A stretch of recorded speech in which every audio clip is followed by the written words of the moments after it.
Dipak itu pada umumnya, atau sorry, Dipak itu tiba-tiba aja yang saya perhatikan adalah mereka lebih menekankan kepada penelitian empiris.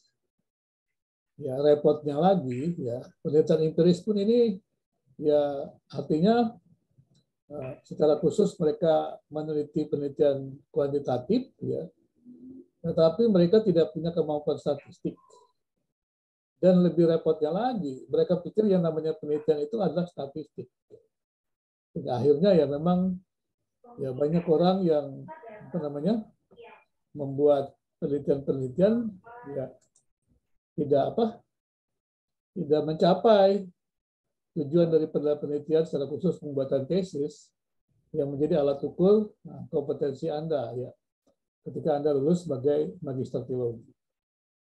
Dan jadi saya harus mengatakan bahwa metodologi penelitian ini sesuatu yang sangat ya masih menjadi banyak persoalan ya di pendidikan tinggi teologi. Kalau tadi saya katakan Dipak secara khusus yang mulai kepada penelitian-penelitian empiris, dan kemudian juga apalagi sempat terjadi sebuah pemahaman bahwa Pak itu tidak linear dengan teologi. Nah, jadi Anda bisa bayangkan gitu ya, kalau Pak tidak linear dengan teologi, berarti apa yang menjadi landasan Pak itu kalau bukan teologi? Ini menjadi persoalan kan. Karena sebabnya ya terjadi banyak hal yang saya katakan sebut polemik, dan kemudian beberapa tahun yang lampau, ya belasan tahun yang lampau lah, setelah saya menjadi peneliti cukup lama, dan kemudian saya tertarik khusus mengambil bidang penelitian. Saya menjadi peneliti secara serius ya tahun 2006. Ya, jadi melepaskan atau meninggalkan pusat kajian ke lembaga penelitian tahun 2020. Jadi saya peneliti ya lumayan lama, 14 tahun ya, 14 tahun ya. 14 tahun, dan kemudian juga memang sempat mengambil doktor khusus penelitian. Jadi doktor saya ini khusus penelitian. Saya ilmunya sebenarnya nggak banyak, kan penelitian ya. Karena memang belajarnya hanya penelitian, beberapa mata kuliah aja yang seperti kompetensi pendukung hanya beberapa SKS ya. Mungkin hanya sedikit lah ya dengan matrikulasi begitu. Mungkin dari kira-kira ada 60-an SKS, mungkin hanya belasan SKS ya yang saya belajar bukan terkait penelitian. Dan sudah berapa banyak itu. Itu adalah ya bersyukur untuk bisa melihat lebih jauh. Karena itu saya berharap kita semuanya saling belajar dan jangan berharap Anda dalam waktu pertemuan ini langsung bisa gitu ya. Itu proses yang panjang. Saya saja sampai sekarang masih belajar. Masih terus belajar. Karena kan dia berkembang terus. Dan saya berharap juga Anda yang sudah pernah belajar penulisan ya, academic writing bisa memanfaatkan ya, berpikir logisnya gitu ya. Dan juga mungkin saya sedang mengajar juga critical thinking ya. Karena itu penting sekarang ini di pendidikan tinggi, di mana-mana pun juga orang belajar itu ya.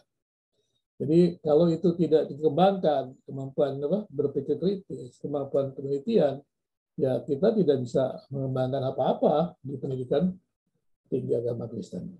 Seperti itu ya.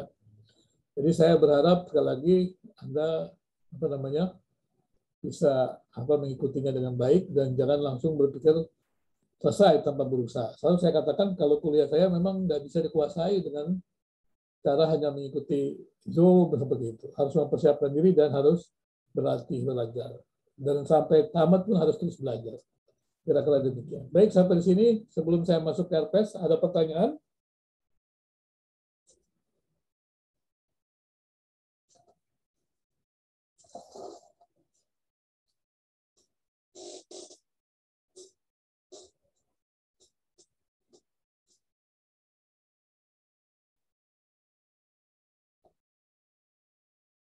Ya. Ada pertanyaan? Ini dari Zoom ke Zoom, ini dari pagi. Maka sebentar udah ke Zoom lagi.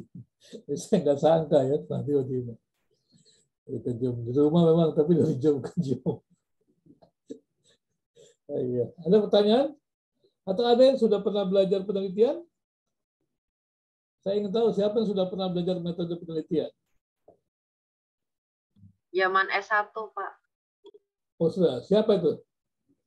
Grace, Pak. Oh Grace. Oke. Ya Grace ya. Jadi kualifikasinya dia di analisis ya, deskriptif ya. Kalau dia satu ya, kalau S2 Anda mesti harus ke yang namanya kualifikasinya dievaluasi ya. Evaluasi itu perbandingan ataupun kritik ya. Jadi ditingkatkan walaupun pada umumnya hampir sama tapi kualifikasinya berbeda ya. Kalau di doktoral nanti Anda kualifikasinya adalah mencipta sintesisnya. Jadi harus betul-betul menemukan entah itu temuan baru atau penerapan baru. Ya, pengembangan teori atau penerapan baru sebuah teori. Itu kalau di kelas doktoral ya. Kalau di magister ini jangan lupa, Anda ini adalah dievaluasi atau dikritik dan membandingkan. Berarti minimal ada 2 teori ya di situ. Di sarjana Anda kan baru belajar 1 teori kan. Bagaimana menganalisis, mengelompok-kelompokkan, mengaitkannya menjadi sebuah bangunan teori gitu ya. Jadi Anda merumuskan sebuah teori ya. Punya dulu teori itu, baru bisa membandingkan dengan teori lain, baru bisa dengan mengkritik teori lain. Jadi kalau belum ahli di dalam satu teori atau punya pemahaman teori, jangan mengkritik siapapun juga. Jadi tidak ada hak Anda mengkritik orang lain kalau Anda tidak punya teori. Itu cuma mengganggu waktu orang saja gitu ya. Saya sebutnya itu mengganggu waktu orang aja ya. Ya, kalau di YouTube itu orang belum tahu juga sebut aja kritik. Teorinya apa? Pokoknya menurut saya salah. Pokoknya ini penelitian atau apa gitu ya. Ya, perasaan saya, perasaan Anda siapa yang mau pikirin? Setiap orang berbeda-beda kan, begitu kan? Misalnya. Jadi kalau di S1 itu Anda deskriptif harusnya membangun sebuah teori minimal. Ya, biasanya kalau satu variabel dia studinya studi komparatif begitu ya. Satu tempat tertentu dengan tempat yang lain dibandingkan gitu ya. Belum sampai ke asosiasi gitu ya. Kalau ke S2 tuh dia ke sana. Nanti kira-kira seperti itu. Siapa lagi yang sudah pernah belajar metode penelitian supaya saya agak tahu juga. Ya, yang S1.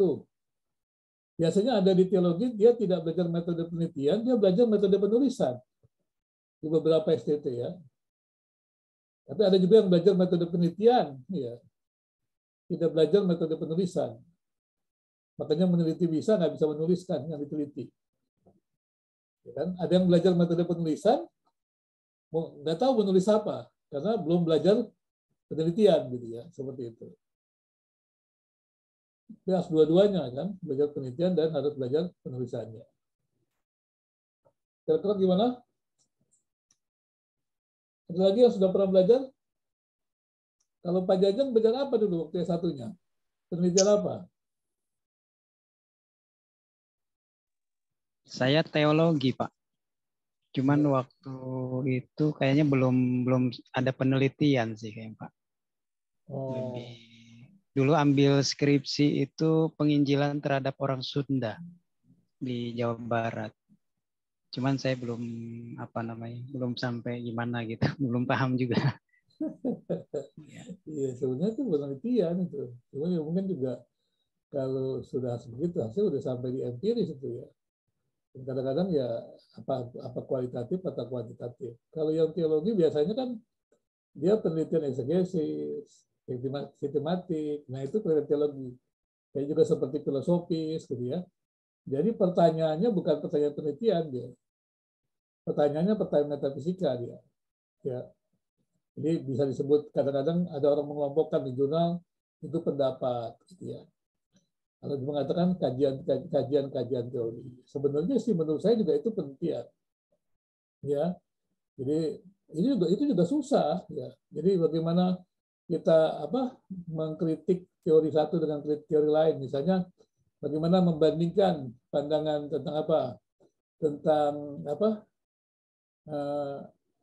LGBT kan bisa kita kan dari sudut pandang Injili gitu dengan sudut pandang yang mana gitu, liberal atau apa gitu, boleh dibandingkan itu.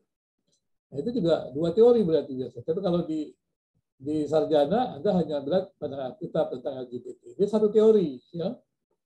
Itu di sarjana yang Anda dapatkan, ya, seperti itu. Jadi kebanyakan di teologi itu tadi saya katakan dia sebenarnya bukan empiris, jadi penelitian teologi. Tapi kalaupun mereka mendapatkan misalnya seperti Pak Jajang mengatakan penginjilan di mana gitu, kadang-kadang dia hanya melengkapi, cuma relevansinya gitu. Relevansi walaupun sebenarnya bisa dibuat penelitian empiris gitu. Tapi karena tidak dilatih ya bingung gitu. Kalau dilatih kan sebenarnya ketika Pak Jajang misalnya meneliti ke sana mendapat data kan, nah, mendapat data kemudian membangun teori itu kan kualitatif sebenarnya. Gitu kan? Kalau kemudian menguji teori itu kan kuantitatif. Nanti kita akan belajar lebih dalam. Kira-kira sampai di sini apakah ada yang ingin memberikan masukan kepada saya supaya saya bisa paham dulu mengenai Anda semuanya? Iya Pak, saya juga pernah belajar metode penelitian dulu. Masih ada sih kebetulan bukunya dari Profesor Dr. Sugiono. Oh iya. Sugiono itu namanya penelitian tuh bisa dipelajari dari S1, S2, S3 ya. Yang kalau biasanya di S1 tuh Anda biasanya di komparatif gitu ya. Variabel gitu. Ya. Oke, siapa lagi? Jadi supaya saya tahu. Ada lagi yang sudah pernah belajar? Tadi Grace, kemudian Eva, Bepa, siapa lagi ya? Belum lagi yang lain ya. Oke, ini kenapa ditutup semuanya? Ada masalah apa ya? Mohon maaf Pak, ini saya kameranya nggak bisa kalau dibuka jadi gelap coba. Oh gitu. Ya kayak begini Pak, mohon maaf. Oh iya. Iya. Oke, baik. Saya kalau tidak ada, saya langsung ke RPS dulu, baru ke masalah ya. Kita bicara tentang RPS dulu, kita satukan dulu kesepakatan mengenai RPS.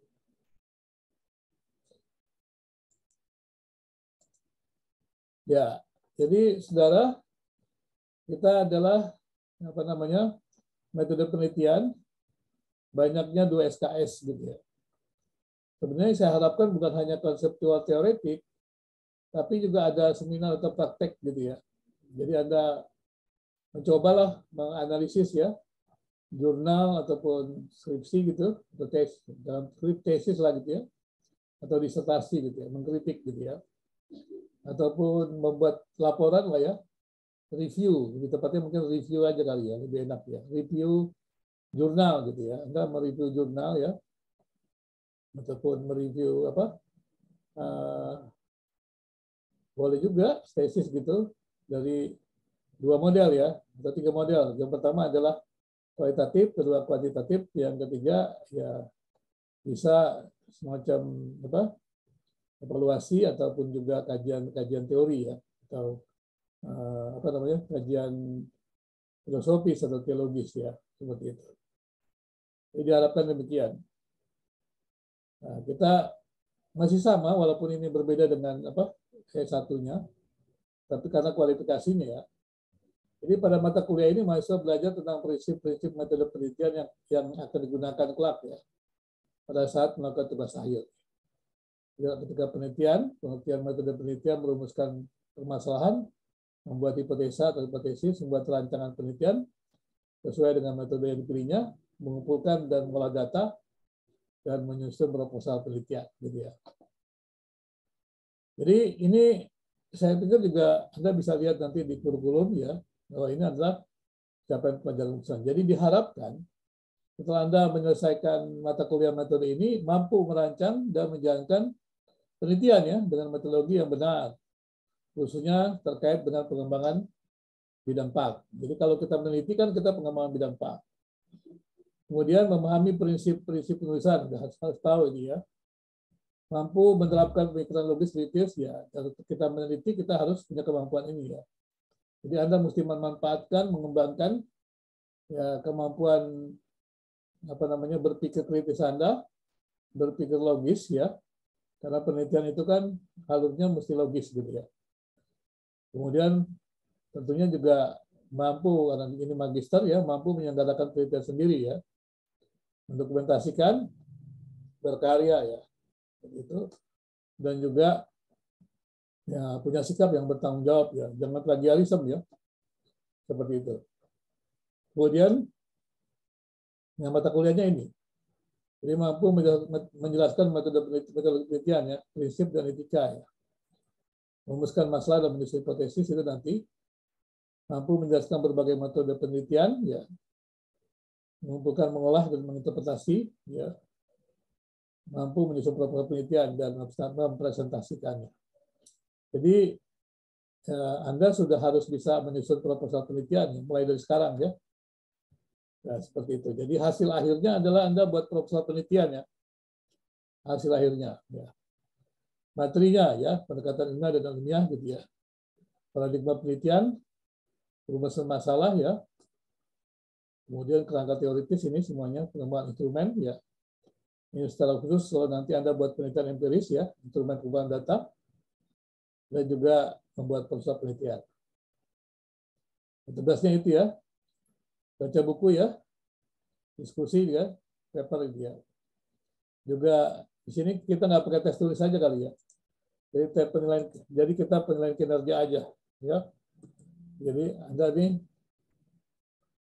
Anda diminta membuat proposal ya. Proposal penelitian.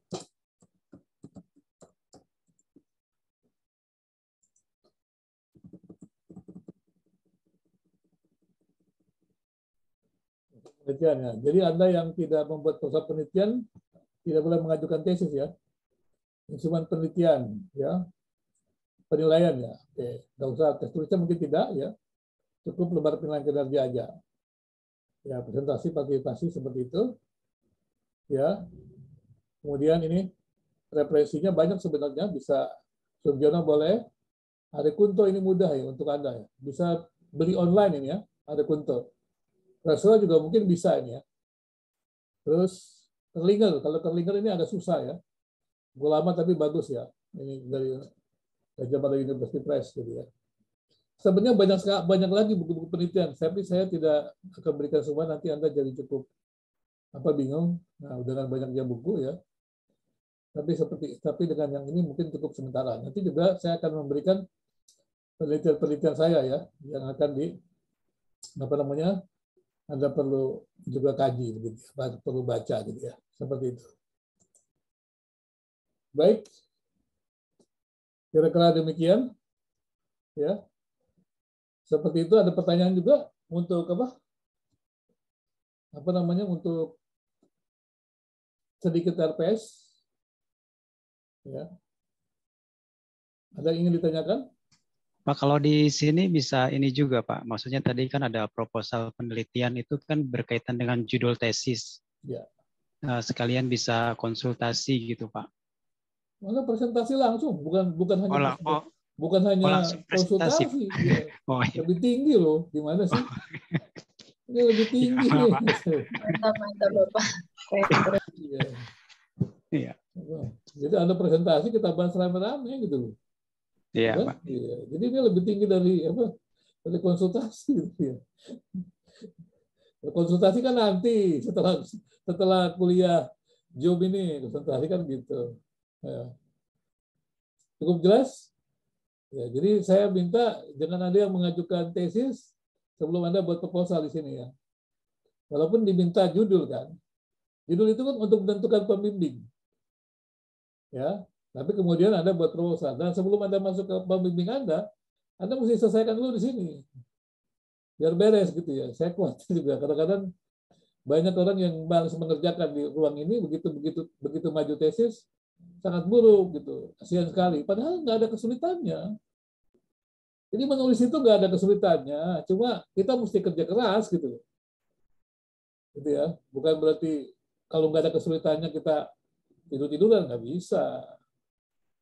Atau nggak perlu membaca, tapi nggak usah berpikir susah-susah banget, biasa aja lah gitu ya. Saya 3 tahun loh, mengambil dokter penelitian gitu. Itu paling cepat gitu. Teman-teman ya, paling cepat. Di angkatan saya hanya 2 orang yang bisa tulis 3 tahun. Gitu. Dan syukurnya saya nilai tertinggi lagi ya, cuma yang lain lagi Itu bukan orang-orang apa? Waduh, teman-teman saya tuh yang lulus tuh lumayan kemampuannya luar biasa. Itu ya ada yang tapi ya bisa 4 tahun gitu ya. Memang nggak gampang ya penelitian itu. Karena itu mesti tekun. Nggak cukup Anda pinter gitu ya. Bahkan saya katakan, saya nggak tanya pinter nggak pinter lah. Yang saya tanya kalau sudah kelas seperti kita ini, magister, doktor itu, ya nggak usah tanya pinter nggak pinter lah. Yang penting rajin gitu loh. Karena kan Anda sudah melewati tes dari menengah, perguruan tinggi. Di perguruan tinggi tes awalnya sudah ada. Jadi kalau masih pasca ini pinter nggak pinter, udah ketinggalan itu. Nanti waktu di masuk S1 lah dari situ kan. Karena yang perlu Anda adalah rajin kan gitu kan, minat Anda di mana gitu kan, bidang penelitiannya. Jadi Anda mesti konsentrasi nanti, apakah di kuantitatif, apakah di kualitatif gitu ya, apakah mungkin ya seperti tadi saya kan kajian-kajian teori, boleh, nggak apa-apa. Ya, ini juga penelitian ya kajian teori itu. Merumuskan, tapi mendeskripsikan, mensintesiskan, yang penting kualifikasinya jelas. Bukan tempel-tempel kutipan. Saya banyak melihat orang menulis itu tempel-tempel kutipan ya. Atau tempel-tempel pikiran orang lain, bukan kemampuan dia mensintesis gitu ya. Nah itu dia. Gimana? Cukup jelas bahwa kita diharapkan di sini minimal ya menghasilkan proposal penelitian. Tapi juga bisa membuat instrumen. Nah, ini saya lihat kalau Anda tidak buat instrumen penelitian ini mengerikan ini. Sebenarnya kalau Anda penelitian, bisa buat proposal, tapi tidak bisa buat instrumen penelitian, sebenarnya itu harusnya gagal. Ya, kalau sebenarnya di kami itu kalau sudah orang meneliti, instrumennya salah, itu gagal. Harus ganti judul. Ya, kita berharap jangan ada yang salah lah ya. Instrumennya ya, ditanya apa, penelitiannya apa, ya ditanya apa, begitu ya. Dan juga tidak tahu bagaimana merumuskan, melakukan penelitian ya.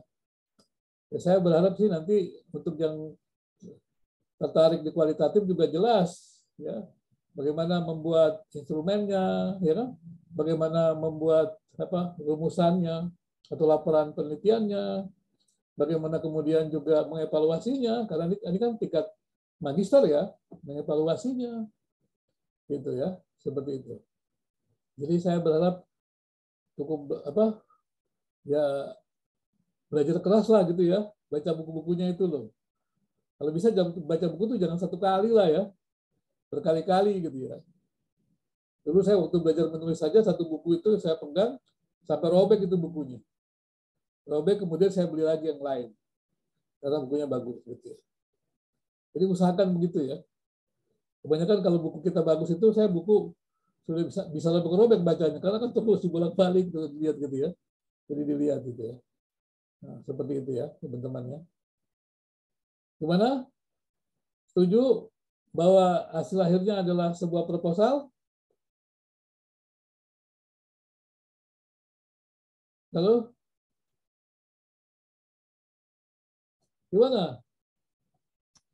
Daripada saya hanya analisis jurnal, saya khawatir nanti Anda mudah kerjanya hanya analisis jurnal, asal analisis saja, gitu kan? Siapa di sini yang sedang buat proposal? Saya, Pak. Oh ya, ini perlu ini. Iya. Ya, proposal ya. Lagi yang lain? Tidak ada. Jadi setuju ya proposal. Jadi hari keberapa Anda presentasi? Ini hanya 1, 2, 3, 4, 5, 6, 10 ya. Oke, hari ke itu ya. 3 ke 4 ya. Setuju? Halo? Dicoba, Pak. Soalnya kalau hari pertama, kedua kan susah kan. Kan mesti siapkan dulu kan, belajar dulu kan. Kalau langsung pertama langsung buat proposal kan kacau lagi proposalnya. Diulang-ulang ya. Jadi belajar dulu, ketiganya baru ya. Atau paling tidak di hari terakhir lah, kan ada hari terakhirnya kan 2 September ya. Halo? Iya, Pak. 2 September diberikan, tapi jangan pada waktu Anda presentasi Anda berikan. Saya nggak sempat memberikan review ya. Nanti rugi sendiri gitu ya.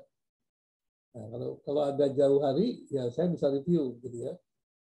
Nah, reviewnya itu berharga loh. Kalau review tuh mahal tuh harganya. Serius. Kalau saya review tuh mahal harganya banget tuh. Jadi kalau Anda ini kan enak, kuliah kan gratis, review gratis loh. Kalau saya review jurnal kan saya dibayar gitu ya. Apalagi dulu waktu di apa? Ya, di tempat yang khusus pernah ada usul jurnal khusus lumayan mahal ya, review jurnal. Ya, saya pernah di apa? Mereview satu artikel jurnal itu dibayarnya honornya 1 juta. Ya baca loh, lumayan kan? Seperti nulis koran kan 1 juta dulu. Udah lama saya nggak nulis koran karena bajakan di jurnal. Seperti itu. Sekarang jurnal bajakan online ya. Dulu saya rajin nulis koran. Hampir ya ada 100-an kali tulisan artikel saya di koran ya. Seperti itu. Oke, ada pertanyaan lagi? Kalau tidak ada, saya ulang. Boleh Pak, saya sedikit nih Pak. Ya. Tentang instrumen ya Pak ya, saya ingin sedikit bertanya ke Bapak. Nah kalau instrumen-instrumen dalam ilmu sosial itu kan sudah ada yang baku atau standar ya Pak ya, karena telah teruji secara validasi dan reliabilitasnya. Tetapi kan tadi sempat Bapak singgung ada banyak juga yang belum baku bahkan belum ada. Nah, kira-kira langkah-langkahnya kalau boleh saya tahu apa ya Pak? Ya, terima kasih. Oh, paling gampang itu validasi instrumen ya, validasi. Nggak usah pakai reliabilitas lah ya. Reliabilitas kan berarti Anda tes itu instrumen itu ya, tempat lain. Kemudian kalau disebut reliable ya berarti dalam beberapa kali itu apa namanya ya hasilnya ya mendekati lah sama gitu ya. Itu kan reliable gitu ya. Tapi validasi aja apakah butir pertanyaan yang Anda buat itu menanyakan hal-hal yang Anda ingin tanyakan. Gitu aja. Nah, validasinya cukup kepakat. Jadi nggak usah terlalu yang ribet-ribet ya. Ini kan sudah. Kadang-kadang orang membuat ribet dirinya sendiri. Kalau saya mau nanyakan sesuatu, ya kan, ya, kepada orang tentang topik tertentu, maka saya harus bertemu dengan pakar yang dalam bidang topik itu. Kalau saya ketemu dengan pakar dalam bidang topik itu, maka dia bisa menganalisis ya ataupun memberikan validasi terhadap butir pertanyaan saya. Apakah butir pertanyaan saya itu memang menanyakan hal-hal yang saya ingin dapatkan datanya. Itu kan validasi instrumen kan itu. Seperti itu. Yang paling penting itu aja gitu ya. Nggak usah lah pakai model-model segala macam itu nggak usah. Ya kalau Anda apalagi pakai uji segala macam apa normalitas. Kalau Anda penelitiannya bagus ya pasti normal lah itu ya. Kalau mengerti. Nah itu kan ya, kalau di makanya kalau ada juga orang yang mesti menguji begitu, butuhnya diuji lagi nggak salah. Kalau penelitiannya benar sih sebenarnya itu pasti normal. Memang ada perdebatan seperti itu. Kebetulan saya ketemu dulu 2 profesor gitu. Tapi saya yang satu profesor setuju untuk uji ya apa namanya uji normalitas, satu profesor lagi tidak setuju. Gitu. Tapi saya ambil pentingnya apa manfaatnya gitu. Apa tujuannya gitu. Kalau memang kita tahu peneliti misalnya begini, saya pernah beritahu kepada Anda kan. Kalau Anda mau meneliti tinggi guru SD, ya jelas saja ada ujian-ujian itu kan guru SD kan tidak ada hubungan antara pekerjaannya dengan tingginya. Nah itu penelitian itu salah sudah. Tapi kalau saya mau mengukur ya, tinggi penunggang kuda, apakah terdapat hubungan ya apa namanya kebiasaan menunggang kuda atau berarti jadi pembalap itu dengan tingginya penunggang kuda? Kemungkinan besar sih ada begitu. Ya, seperti itu ya. Nah itu biasanya tuh kalau begitu normal pasti. Nggak perlu diuji normalitas ya normal gitu ya. Ya seperti itu ya. Datanya pasti normal lah gitu ya. Nah, sebarannya nanti kan ya menutup kepada sebaran dari data itu ya. Jadi seperti itu. Jadi itu kan kalau Anda mau di kuantitatif ya, kuantitatif itu yang tadi kan namanya hubungan kan, itu kuantitatif. Apa Anda membuat itu? Salah gitu ya. Kalau saya sarankan yang ada hubungannya aja dengan pendidikan, PAK. Dan Anda buat penelitian hubungannya tidak ada pendidikan PAK begitu loh, seperti itu ya. Nah, itu harus dicari ya. Jadi meneliti itu lihat bidangnya gitu ya. Seperti itu. Nanti kita akan belajar juga semuanya ya. Kira-kira seperti itu. Ya baik Pak, terima Ya, kasih. ya. Bahkan instrumen itu bukan hanya kuantitatif loh. Wawancara juga harus ada instrumennya ya. Itu terkait dengan kajian teori atau kajian konseptualnya. Ya. Oke, jadi sekali lagi kita setuju. Ini dia.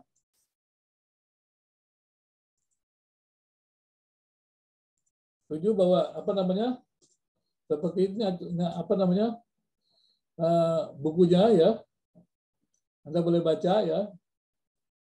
Sebenarnya saya ingin Anda baca bukunya itu, Ari Kunto ini.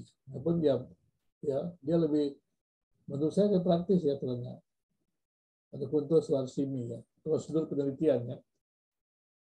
Bukunya saya nggak tahu kemana. Kadang-kadang saya udah beri 2 kali, lupa saya berapa kali. Ya. Menurut saya dia jelas ya, jelas sekali. Kemudian kalau Anda tertarik dengan penelitian apa tadi kuantitatif behavior itu, nah bukunya ini Kerlingan. Tapi ya lumayan besar, tebalnya seperti ini. Nah, tebalnya seperti ini. Lumayan besar kan? Kalau Anda siap belajar ini bolehlah. Saya banyak buku penelitian sih. Kalau hanya 10-20 sih lewat lah ya. Seperti gitu ya. Tapi saya nggak suruh Anda baca begitu. Karena baca semua ya. Karena kebanyakan ya memang karena bacanya memang penelitian gitu ya. Oke, ini dia. Diharapkan ya minggu pertemuannya ini ya seperti itu ya. Kita hanya ceramah dalam beberapa bentuk, nanti kita padatkan ya seperti itu. Kalau bisa kita padatkan dalam 2-3 hari, kemudian Anda buat presentasi gitu ya seperti itu. Seperti itu kira-kira gambarannya ya. Mahasiswa mampu menjelaskan pengertian metodologi penelitian, prinsip, dan etika dalam penelitiannya. Apa indikatornya? Ketepatan menjelaskan tentang metode penelitian ilmiah dan non-ilmiah. Ketepatan menjelaskan pengertian etika dalam penelitian. Tapi saya nggak buat ujian itu kok, ujian apa? Saya tulis ya. Tapi saya kenal hanya buat proposal. Ya. Ketepatan dan kemasan bentuk non-tes, ya. Ini non-tes ya. Ini tulisan makalah dan presentasi, ya. Seperti itu, ya. Jadi yang sifatnya ke arah sana, gitu ya. Ini sama dengan materi yang ada, cuma waktunya kita batasi dengan pertemuan yang terbatas. Baik. Kalau tidak ada pertanyaan atau masih ada pertanyaan, saya langsung masih ada nggak pertanyaan? Kalau sedikit saya lagi, Pak. Ya, silakan. Ini kan Pak, tadi sempat Bapak singgung juga masalah wawancara itu kan termasuk penelitian ya Pak ya? Pengumpulan data, iyalah. Ya. Oke. Nah, ini tuh kalau face to face itu kan ada yang apa sih secara pribadi gitu ya Pak ya. Nah, itu bisa juga ya Pak diambil. Bisa, studi kasus kok pribadi. Ya baik-baik. Iya. Ya, terima kasih Pak. Ya, bedanya kalau kuantitatif itu kan dia buat generalisasi. Kalau kualitatif tidak bisa digeneralisasi. Tapi kalau orang melakukan penelitian yang sama tahapannya, ya dengan cara yang sama, pada tempat yang sama, hasilnya sama. Berarti ya, kualitatif. Kalau nggak sama hasilnya itu berarti ada parah itu. Tapi dia tidak bisa digeneralisasi. Kalau misalnya studi kasus kepada si A gitu tentang kenakalan remaja, Anda tidak bisa mengeneralisasi studi kasus si A dengan si B, tidak bisa. Ya, karena ini adalah penelitian kualitatif. Tapi kalau penelitian kuantitatif, Anda bisa mengeneralisasi. Ya, mengeneralisasi. Nanti kita akan jelaskan. Kebanyakan banyak orang salah tentang penelitian itu. Jadi jangan lupa kalau sudah bicara tentang empiris, kalau kuantitatif menguji teori, ini mesti diulangi kali ya. Apa? Gimana teman-teman? Apa kalau kuantitatif? Menguji teori. Nah, apa? Kuantitatif apa?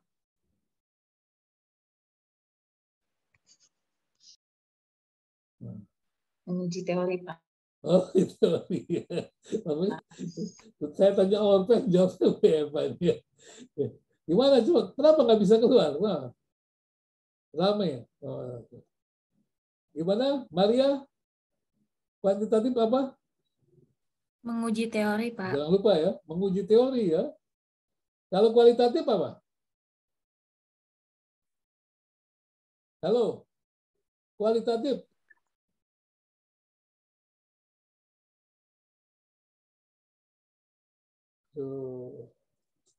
Kualitatif apa? Membangun teori. Ya. Teori yang dibangun itu diuji. Itu kuantitatif. Membangun teori itu kualitatif. Mixed method, membangun teori dan menguji teori. Sudah dengar ya? Cukup sederhana ya. Kalau kuantitatif menguji teori. Makanya apakah terdapat hubungan ya, motivasi ya, apa namanya? Motivasi guru ya terhadap prestasi siswa. Kalau kualitatif bagaimanakah ya? Gitu kan? Hubungan ya. Ya.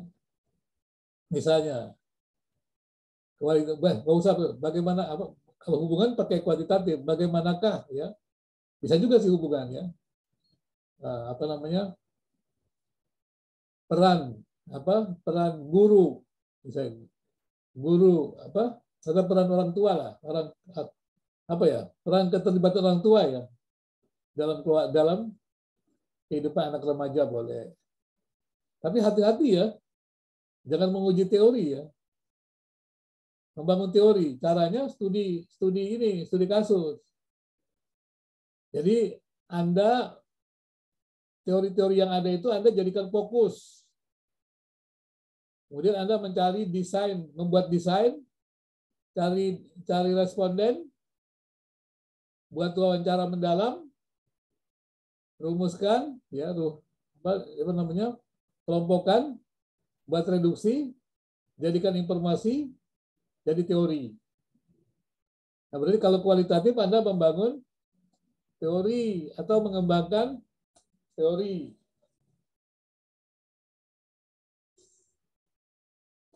Cukup jelas? Kadang-kadang orang tidak bisa membedakan tuh antara kuantitatif dan kualitatif. Itu namanya paradigma ya. Nanti saya ajarkan tuh. Kalau data itu beda ya dengan paradigma ya. Ngerti ya? Kalau data kuantitatif berarti data berupa angka. Jadi jangan buat penelitian kualitatif ya. Datanya angka-angka. Ya, misalnya menurut penelitian penulis kualitatif ya yang memberikan respon ya respon terhadap apa misalnya atau memberikan yang respon terhadap apa namanya persoalan-persoalan masyarakat ya misalnya begitu ya, kalangan remaja Kristen misalnya apa misalnya 35% nggak boleh itu 75% nggak boleh itu namanya kuantitatif dia harus berupa kata-kata ya tidak boleh angka berarti pada umumnya misalnya remaja Kristen memiliki perhatian yang besar terhadap kehidupan sosial masyarakat misalnya tapi kalau kuantitatif 75% ya responden yang teliti mengatakan gitu. Jadi ya, itu namanya data kualitatif berarti berupa kata-kata. Data kuantitatif berupa angka-angka. Nah, kalau Anda buat penelitian dengan data gabungan boleh nggak? Mix. Boleh ya. Ini hanya untuk apa namanya? Memberikan wawasan sementara dulu ya. Supaya Anda bisa memiliki gambaran seperti itu. Sebelum kita masuk ke detail. Bagaimana teman-teman sudah mulai gambaran besarnya? Ya. Ya, Pak. Ya, jangan lupa ya. Ya. Nanti kita akan lihat nanti lebih detail. Jadi pada umumnya penelitian itu yang disebut penelitian empiris itu ada dua, kualitatif dan kuantitatif. Begitu ya. Kemudian juga memang Ada juga penelitian-penelitian yang sifatnya evaluasi. Dia menggunakan datanya, tapi dia bisa kuantitatif, dia bisa kualitatif. Datanya dua, bisa kualitatif, bisa kuantitatif, bisa gabungan. Ya. Harus dibedakan ya. Seperti itu. Kalau Anda buat evaluasi, berarti ada standar, ada pelaksanaan. Bagaimana pelaksanaan dari standar itu? Nah, itu namanya evaluasi, gitu. Seperti itu ya. Jadi Anda mesti melihat seperti itu ya. Jadi harus memahami kualitatif, kuantitatif gitu ya. Nanti saya akan jelaskan lebih dulu. Ini hanya untuk gambaran ke depan. Banyak kebingungan antara paradigma dan juga data. Kalau paradigma itu kualitatif dan kuantitatif. Empiris ya. Paradigma kuantitatif artinya kita menguji teori. Berarti kan deduktif kan? Kalau kita menulis deduktif kan berarti setelah deduktif kan kita ada argumen kan? Argumen pertama kan klaim dulu, terus ada bukti. Selalu kan? Kalau itu deduktif. Berarti kita menjelaskan klaim kita kenapa benar. Didukung oleh data-data atau mengujilah klaim kita. Kalau kualitatif apa? Data-data dulu. Dari data-data saya membangun kesimpulan atau teori, ya. Nah, itulah biasanya disebut namanya grounded theory. Teori yang dibangun dari data. Nah, itu kualitatif. Kalau kuantitatif, teori yang diuji dengan data. Jelas ya? Kualitatif, ya, teori yang dibangun dari data. Kalau kuantitatif, ya, teori yang diuji dengan data. Jadi kalau empiris, semuanya data. Makanya hati-hati dengan penelitian teologi. Ya. Kalau penelitian teologi, Anda kan nggak bisa uji. Ya, harus tahu loh. Jadi kalau Anda misalnya membuat penelitian teologi mengenai Allah Tritunggal, ngujinya gimana tuh? Tanya siapa? Bisa nggak, Pak Jajang? Tanya siapa tuh? Anda baca Alkitab? Tanya Allah langsung, Pak. Iya, tapi kan Anda dapat datanya itu dari Alkitab kan? Anda yakin itu adalah firman Tuhan kan? Nah, maka itu penelitian teologi tidak ada yang absolut. Ini kadang-kadang kalau buat orang bukan penelitian, wah ini loh, Alkitab mengatakan begini, ini benar, yang lain salah. Memangnya kamu sudah baca seluruh data dalam Alkitab? Berapa lama kamu buat penelitian di Alkitab? Karena itu jangan ikut-ikutan YouTube ya, berdebat yang nggak penting gitu ya. Ya seperti dulu kan, kalau Pak Jajang pernah awal dulu kan bilang yang dari sini kan, ini penelitiannya teologinya abu-abu. Terus saya nggak mau kalah. Kalau gitu kamu penelitiannya apa dong? Teologinya, teologi buta warna dong. Saya bilang begitu kan, teologi itu. Ini teologi abu-abu. Nah, kalau gitu kamu buta warna dong. Saya bilang begitu. Gitu. Misalnya kan kata warna-warni misalnya. Jadi nggak usah lah berdebat seperti begitu ya. Kalau kita orang penelitian nggak bisa gitu. Nggak, maafkan saya. Kadang-kadang lucu juga kita nih menyerang orang seakan-akan kita absolut gitu. Nggak bisa. Itu penelitian teologi nggak bisa begitu. Absolutnya itu ketika Anda menghidupi firman Tuhan. Itu absolutnya. Setuju nggak ya? Setuju, Pak. Iya. Jadi saya lagi berusaha nih untuk mendamaikan banyak orang juga ya dengan doktrin yang beragam itu kan. Ribut hanya doktrin yang beragam biasa. Penelitian beragam aja biasa. Betul tidak ya? Tapi kita mengujinya dari metodologinya, gitu ya. Nggak boleh serampangan gitu. Penelitian teologi juga begitu, ada metodenya. Kita lihat metodenya. Kemudian kalau penelitiannya berbeda metodenya, jangan dibandingkan langsung, nggak cocok itu. Ya, nggak cocok ya. Harus lihat kita mengujinya lewat metode yang ada gitu. Tadi kan saya katakan, kalau Anda buat penelitian kualitatif, ya, itu tidak bisa digeneralisasi. Oke? Tapi kalau orang melakukan penelitian seperti yang Anda lakukan pada sampel yang sama, maka hasilnya sama. Berarti ya, misalnya begini, Anda memiliki penelitian kualitatif studi kasus. Misalnya terkait dengan kenakalan remaja. Misalnya Anda mendapat satu anak yang benar-benar nakal lah, dia di penjara. Anda mau wawancarai dia, terus mencari masukan orang-orang yang mengenal dia, ya kan? Orang tuanya juga. Kemudian dari data itu Anda simpulkan, kenapa anak ini nakal. Nah, kalau orang lain melakukan hal yang sama seperti yang Anda lakukan, harusnya sama. Tapi terhadap orang itu. Tapi kalau dilakukan kepada orang lain, hasilnya berbeda. Berarti ya? Karena itu disebut tidak bisa digeneralisasi. Cukup ngerti ya, teman-teman ya? Halo? Cukup ya? Misalnya, kalau orang kuantitatif, ditanyakan, kalau orang mancing itu untuk apa? Orang kuantitatif bilang, orang memancing itu untuk mendapat ikan. Betul nggak ya? Betul nggak? Halo? Teman-teman, ada jawab dulu. Betul, Bapak. Betul ya? Tapi kalau orang kualitatif, Betul, Bapak. Betul ya? Nah, kalau orang kualitatif, sama tidak? Jadi orang begini, kalau orang kualitatif, pada umumnya, ya, orang yang memancing itu tujuannya adalah untuk mendapatkan ikan supaya bisa dimakan, kan gitu kan? Ya, karena dia butuh makan ikan gitu kan pada umumnya. Tapi kalau orang kualitatif, nggak percaya dia teliti lebih dalam, dia carilah. Nah, dia cobalah pergi ke ke tempat pemancingan, wisata pemancingan. Ya kan? Ataupun lomba-lomba mancing itu, wisata pemancingan kan. Di wisata pemancingan yang datang ke wisata pemancingan itu orang-orang yang punya uang. Dia bisa beli ikan tanpa harus mancing di tempat itu. Kalau kita tanya, untuk apa Anda mancing di sini? Di tempat wisata pemancingan? Untuk mendapatkan ikan kah? Pada umumnya tidak. Karena mereka memang hanya untuk senang-senang aja. Kalau dia mancing, kayunya itu dimakan ikan, dia senang. Seperti dulu saya pernah ikut orang tua saya kan suka mancing di Pulau Seribu ya. Jadi hari Sabtu itu sering kita pergi ke Pulau Seribu mancing ya. Wah itu seru sekali. Ya.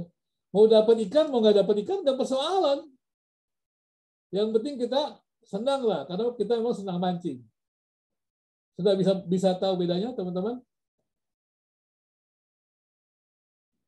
Ya, jadi kualitatif itu lebih dalam ya Pak, sampai ya. menggali motivasi begitu Pak. Ya, ke dalam. Bukan hanya sebatas menguji teori. Membangun teori dia. Iya. Ya. Itu ya, betul Pak Jajan. Jadi kalau kualitatif itu dia membangun teori. Ya, tapi tidak bisa digeneralisasikan.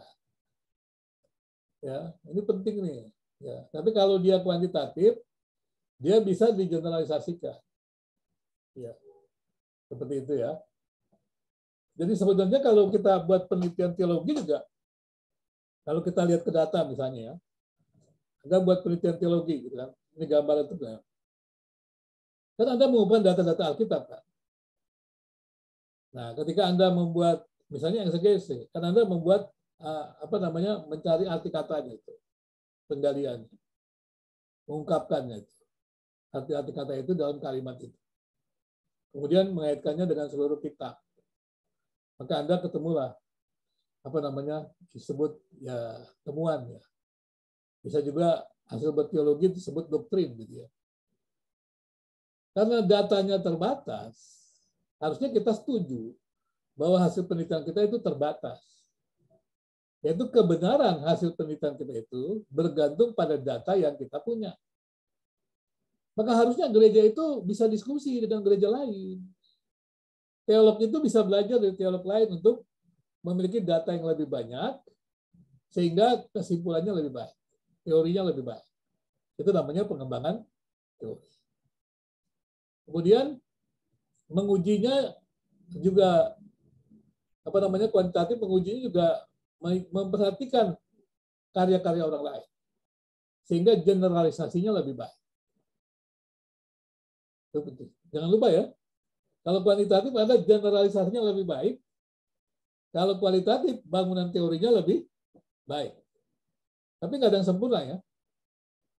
Itu kan juga penelitian teologi ya. Gitu. Dan yang saat ini terakhirnya adalah iman gitu ya. Data di Alkitab kan kita percaya Yesus itu adalah Allah. Itu karena iman atau karena penelitian Anda? Iman, Pak. Iman lah. Betul ya, iman ya. Tapi kalau kita dengar di YouTube kan orang berantem karena penelitian dia kan. Ya, banyak begitu kan, ribut-ribut kan. Itu kan iman sebenarnya. Tapi bisa nggak dibuat penelitian? Bisa. Tapi keabsolutannya itu adalah karena anugerah Tuhan. Iman itu. Bukan dari data itu. Karena nanti kalau Anda belajar penelitian teologi, wah susahnya luar biasa itu. Saya selalu bilang orang yang dipanggil menjadi teolog itu anugerah Tuhan. Terus terang minta maaf lah. Saya bilang orang yang dipanggil sebagai teolog itu anugerah Tuhan. Dan itu panggilan yang mulia sebenarnya. Tapi kerja keras penelitiannya itu berat sekali. Tapi sayangnya orang senang dipanggil menjadi pendeta ya, bukan teolog ya, pendeta bukan teolog itu. Harusnya pendeta juga seorang teolog, tapi kerja kerasnya kurang. Padahal susahnya luar biasa tuh. Penelitian empiris saja susah, apalagi penelitian teologi. Teologi mendasarkan iman kan, tapi bukan berarti mengabaikan metode ilmiahnya. Nah itu dia ya. Nanti kita akan lihat bersama-sama. Sampai di sini ada yang ingin menanyakan sebelum saya lanjutkan ke bagian yang lain?